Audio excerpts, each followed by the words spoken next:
दाने नू जा बना लिया और ये रात नू निकलता दिन नू नहीं निकलता। इंडिया नजर नहीं आता ना है ना। लोग चाहते हैं मुथाज होने नजर नहीं आ रहा मुथाज नहीं होता नहीं इसदी उल्लू दी जड़ी अख है ये इस दे मुतालिक बड़ा और इसका जादू बड़ा चलता है उल्लू दा। और जेड़ी गाल जेड़ा बोले ना जेड़ी गाल कर बनी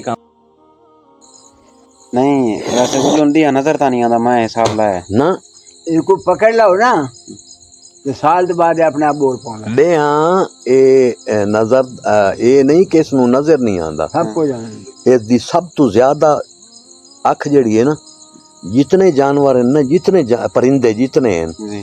सब तू ज्यादा मोटी अख जड़ा ना इस उल्लू दी है।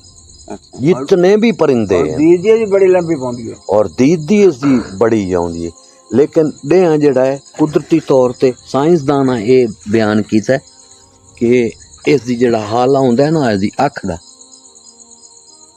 दा खास तौर ते रात दे वक्त जड़ा है ना इसनू वो हाल हा खुलदा है रात दे वक्त।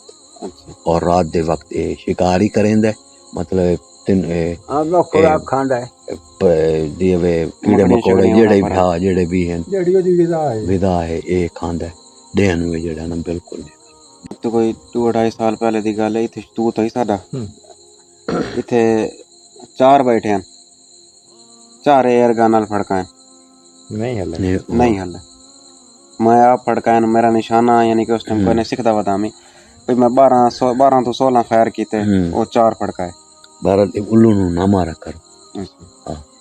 मैं तो एक बारी ना उल्लू नू पक्के बटन मार गया था गोहन ना मारो गोह नू हाँ